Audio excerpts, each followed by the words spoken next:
इस quick revision explainer में स्वागत है। परीक्षा का समय नज़दीक है और भारी भरकम किताबों से पढ़ना काफ़ी थकाऊ हो सकता है। इसलिए ये सेशन खास तौर पर फार्मेसी के छात्रों के लिए तैयार किया गया है। हमारा फोकस एकदम हाई यील्ड और ज़रूरी कॉन्सेप्ट्स पर रहेगा ताकि फिल्ट्रेशन के टॉपिक का एक शानदार और तेज़ सारांश मिल सके।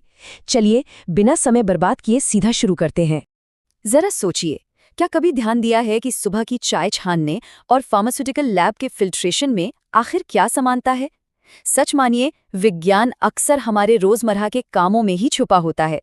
चाय छानने का ये एकदम साधारण सा काम असल में लैब के उस बेहद सटीक साइंटिफिक यूनिट ऑपरेशन की हूबहू नकल है, जहां हम ठोस को तरल से अलग करते हैं। आज इसी घरेलू और आसान से उदाहरण की मदद से इस जटिल विज्ञान को डीकोड किया जाएगा। इस एक्सप्लेनर में हमारा सिलेबस बिल्कुल टू द पॉइंट रहेगा। हम कवर करेंगे कोर टर्मिनोलॉजी यानी मुख्य शब्दावली, फ्लो को प्रभावित करने वाले भौतिक कारक, ड्राइविंग फोर्स और आखिर में वो सबसे ज़रूरी इक्वेशंस जो एग्जाम में पक्का पूछी जाती हैं। तो शुरुआत करते हैं हमारे पहले सेक्शन से, मुख्य फिल्ट्रेशन शब्दावली, रसोई से लैब तक। चाय वाले उस बेहतरीन उदाहरण को सीधे हमारे एग्जाम की साइंटिफिक वोकैब्युलरी से जोड़ते हैं। सबसे पहला टर्म है स्लरी। अब स्लरी क्या है? ये असल में तरल और सस्पेंडेड ठोस कणों का वो पूरा बिना छना हुआ मिश्रण है जिसे अलग किया जाना है। इसे उस चाय के बर्तन की तरह समझिए जिसमें लिक्विड और चाय की पत्ती दोनों आपस में पूरी तरह से घुले मिले हैं और बस छन्ने के इंतजार में हैं। बिल्कुल वही हमारी स्लरी है। उसके बाद नंबर आता है फिल्टर मीडियम का। ये एक तरह का पोरस या कहें छिद्रपूर्ण फिजिकल बैरियर है। इसका काम क्या है?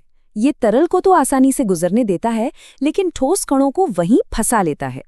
अगर चाय वाले उदाहरण को याद करें तो हमारी छलनी की जो धातु की जाली होती है वो एकदम परफेक्ट फिल्टर मीडियम है। जैसे जैसे ये फिल्ट्रेशन की प्रक्रिया आगे बढ़ती है, वो फंसे हुए ठोस कण फिल्टर मीडियम के ऊपर एक के बाद एक जमा होने लगते हैं। इसी जमे हुए द्रव्यमान को हम फिल्टर केक कहते हैं। और पता है सबसे दिलचस्प बात क्या है? जैसे जैसे ये परत मोटी होती है ना, ये खुद ही एक दूसरे और बेहद असरदार फिल्टर की तरह काम करने लग जाती है। एकदम शानदार है ना? और अंत में इस पूरे ऑपरेशन का अल्टीमेट गोल है फिल्ट्रेट पाना। फिल्ट्रेट वो एकदम शुद्ध और साफ तरल है जो उस पोरस बेड से सफलतापूर्वक गुजर चुका है। हमारी चाय की कहानी में छलनी से छन्ने के बाद कप में गिरने वाली वो साफ बेहतरीन चाय ही हमारा फिल्ट्रेट है। चलिए, परिभाषाएं तो हो गई, अब बढ़ते हैं अपने अगले सेक्शन पर, जो है फिल्ट्रेशन की दर को प्रभावित करने वाले कारक। एग्जाम्स में अक्सर उन फिजिकल फैक्टर्स के बारे में पूछा जाता है जो ये तय करते हैं कि फिल्ट्रेशन तेज होगा या धीमा। इन सारे पॉइंट्स को अच्छे से याद कर लेना बहुत जरूरी है, लेकिन यहाँ एक बहुत बड़ा कैच है। ध्यान दीजिए, जब तरल का तापमान बढ़ाया जाता है तो उसकी विस्कोसिटी यानी उसका गाढ़ापन कम हो जाता है, और गाढ़ापन कम होने का सीधा सा मतलब है फिल्ट्रेशन की दर में जबरदस्त तेजी आना। इसके अलावा फिल्टर मीडिया का सरफेस एरिया और फिल्टर केक की मोटाई जैसे फैक्टर्स भी फ्लो को कंट्रोल करने में अहम भूमिका निभाते हैं। अब आते हैं हमारे तीसरे सेक्शन पर, ड्राइविंग फोर्स और रेजिस्टेंस यानी रुकावट। फिल्ट्रेशन के गणित को समझने के लिए इसे एक खींचतान या लड़ाई की तरह देखना होगा। मूल रूप से ये लड़ाई है ड्राइविंग फोर्स और रेजिस्टेंस के बीच की।